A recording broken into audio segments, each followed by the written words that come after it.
What's going on, everybody? Eric Lindquist at Stochastic here on the OddsShopper channel, coming to you with a Thursday night football edition of NFL Lindy's Leans, Likes, and Locks. Hit that like button, subscribe button, notification bell. Goes a long way for me on this video.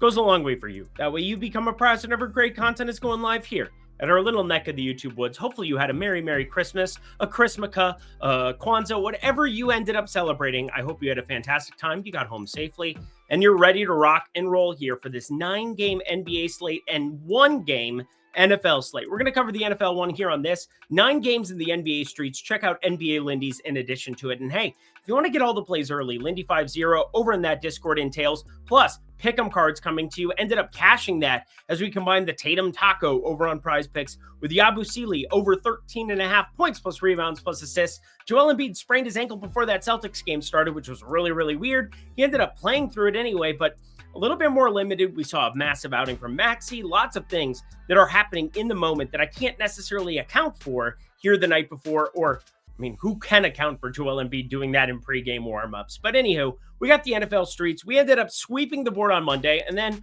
well, an interesting one. Kareem Hunt ended up falling a little bit short of the rushing plus receiving yards, but Baltimore just eviscerated Houston like I knew. I should have made that a lock. Sorry to everybody for not making that a lock, because I was pretty confident in Baltimore smashing the absolute socks off of Houston as we work through that one. But we've got some interesting Thursday night football here on the docket. So without further ado, producer Jordan Klein, he's still hanging with me. Let's get to the picks. Seahawks at Bears. What a time to be alive. The Seattle Seahawks, they're still technically alive here. The Los Angeles Rams, that massive outing that they had there over in New York, that is going to solidify them here in the NFC West as long as they win out. But Seattle, they're 3.5-point favorites, taking on a team that's lost, 9 consecutive here in the Bears.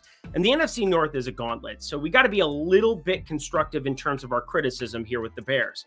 Caleb Williams, he hasn't been all that in a bag of potato chips, but I think it's been more to say about this defense here over the course of the last 4 or 5 weeks, because the offense has looked a lot better behind DJ Moore, Keenan Allen, and of course, Rome Odunze, who's continuing to ascend here as a rookie, somebody that I'm really excited about from a fantasy perspective. Kind of going to be a best ball target for me, I think, next year in those later to mid rounds. We'll see kind of where he's falling, because Keenan Allen, I'm not sure what his status is going to be here with the Bears going forward. Not sure how they handle him. Somebody who I think wants to win right now. But speaking of winning right now, Jackson Smith-Njigba continues to set the world on fire. I loved him out of Ohio State, which again, not to poke fun at my friend Matt Kajeski, because I think he is one of the sharpest college football minds and NFL minds that we have in the entire industry. But I've always been a Jackson Smith-Njigba guy, and watching him continue to ascend up not just the depth chart, because he's always been like a top 2 guy here in Seattle, but seeing him basically outpace DK Metcalf,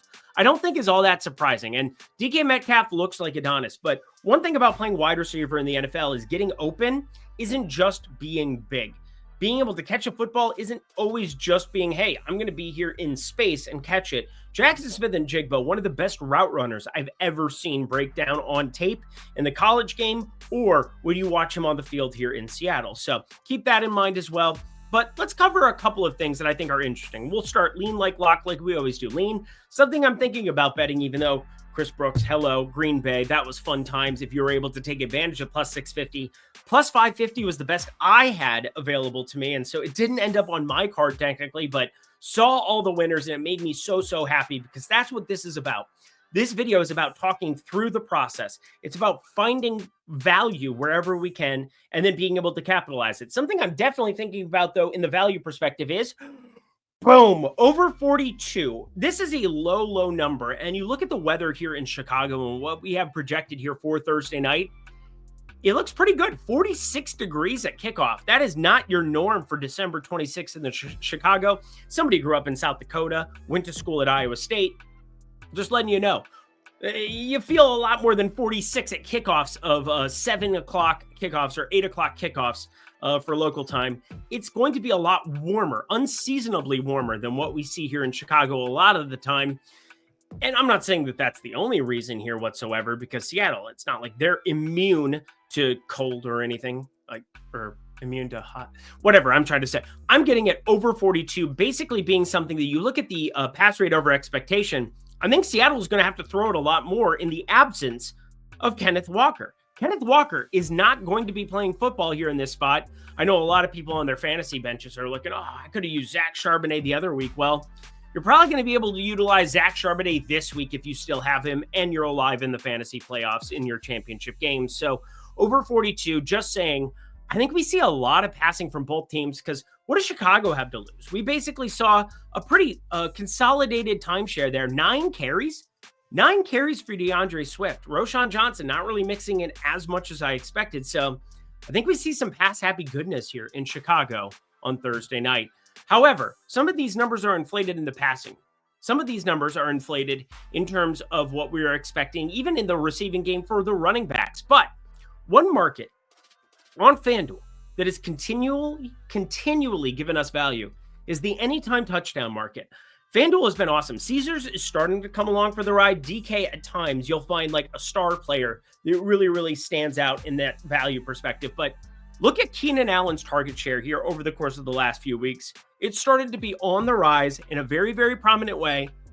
And we're getting better than plus 200 on his anytime touchdown. And this is the only thing that's keeping me backing Seattle minus 3.5. And I know a lot of people watch me and it's like, hey, Eric, I want to get, I can only bet overs and, I only want to be betting a team. I don't want to be thinking about props. Well, I'm sorry. If you want to bet a team minus 3.5 on the Seattle side is where I lean, but I like Keenan Allen at plus 210. I have him priced closer to plus 175, and we've seen him basically be the number one out of this slot over the course of the last few weeks, obviously getting rid of your offensive coordinator, getting rid of your head coach, and now turning the reins over to somebody else has started to just make development first here for Caleb Williams. And when you do that, you start targeting that slot receiver 13 times a game like we've seen the last 2 weeks, and that was against Minnesota and Detroit. Minnesota and Detroit have a lot better secondaries than we've got currently in Seattle. So just throwing it out there. Keenan Allen plus 210 is a great piece of value. I have a half unit on this. Obviously, that's a nice W if you can be getting it for 1.1 units there. Keenan Allen, anytime touchdown. What is he? I think he's hit 2 of these the last 2 weeks. Yeah, he's had a touchdown in 4 of the past 5 weeks, in fact. And once you know it, that almost works perfectly in conjunction with that firing. So Keenan Allen, anytime touchdown. I love that play for us here. Half unit for Thursday. Hey, by the way, I also love this. Lindy 50, that's at the premium Discord down below. You guys want to sign up, take advantage. Here's how. On the screen, Jordan Klein, cue it up. Boop. 50% off, Lindy 50. You go to the link below, you sign up. You can jump into the Discord. You can get all of my plays early. You can get everything in the NBA and the NFL for the low price of $10 for your first week, $25 for your first month. That's less than $1 a day to get all of my picks. And, I priced it in a way where $50 for your month, even in these situations, in a month where we have no basketball on December 24th, we had no basketball one other day there during the NBA Cup. It's still less than $2 a day when it's priced at $50 a month to be able to come in, hang out in that premium Discord and get all of my bets, get all of my pick'em cards. I'm talking you through the analysis. I'll give you immediate feedback on anything you ask me on there in that premium Discord. Trust me, other subs know. You can find out Lindy 50 at the link below. Alrighty, let's get to the lock. Now, working through this game, there's a number of things that stand out. First off, Keenan Allen, 13 targets the last 2. That's pretty obvious. The other one, no Kenneth Walker. Well, I don't see Zach Charbonnet, despite what we saw against Arizona, who's been giving up tons and tons of yardage on the ground. I don't think we're going to see Zach Charbonnet as effective here against the Bears defense, but the passing game should be very effective. And speaking of that, why is Jackson Smith-Njigba less than 70 yards receiving at Bet365 right now? Anyone? The guy has nearly 1,100 yards receiving, 93 receptions on the season, and Keenan Allen has 13 targets the last 2 weeks. Jackson Smith-Njigba against almost the identical competition, Minnesota Green Bay, 12 targets the last 2. He has taken over as the number 1 here, over top of DK Metcalf, and now he gets a Chicago defense that, obviously, I'm not a huge, this matchup guy, unless it's like, hey, Marshawn Lattimore is going to be tailing this guy around the entire football field. But we get a very soft matchup here because I do not think Jalen Johnson is going to be lining up in the slot against Jackson Smith-Njigba. And Jalen Johnson, for those who don't know, was the number 1 #1 cornerback in PFF grading in 2023. This season, he's 23rd amongst 118 qualifiers, but he's lined up out wide 870 snaps. He's only lined up in the slot 11 times. That is a huge, huge deal when you're projecting out Jackson Smith-Njigba here in this spot, because if he avoids that shadow coverage, who has to come to the rescue? Well, Tyreek Stevenson, who is terrible out on the field. Now, he's generally going out wide as well, but it's going to Elijah Hicks. It's going to have to be Kevin Byard. It's going to be a terrible ensemble of safeties and linebackers who are not apt to be covering Jackson Smith-Njigba. I've got him closer to 90 yards. You heard me right, 87.2 yards. Now, you got to take it down a little bit. That's my mean outcome. His median outcome going to be closer to that 83 reception yard spots, but 67.5 reception yards over on Bet365. I see 70.5 over on FanDuel. I see 80 plus at plus money. If you need to fire that up over on FanDuel, I'm happy with that too. Much more of a public book, but my lock for you, Jackson Smith-Njigba, over 67.5 reception yards, -110 at Bet365. Fire it up. I love that play by far, my favorite from Seattle at Chicago. And that does it for a Thursday night football edition of Lindy's Leans, Likes, and Locks. Head to the comment section below. Let me know your favorite plays that exist on the board for this lovely game. Let's try to sweep the board just like we did on Monday. Obviously, Wednesday, got some right, got some wrong. That felt pretty good about Baltimore. Should have jammed that one. I'm a little bit mad at myself. Kareem Hunt, a little bit of a thinner play. He played pretty well. Should have bet the anytime touchdown there on him. He was on the field a lot more than Pacheco. I hope you at least noticed that.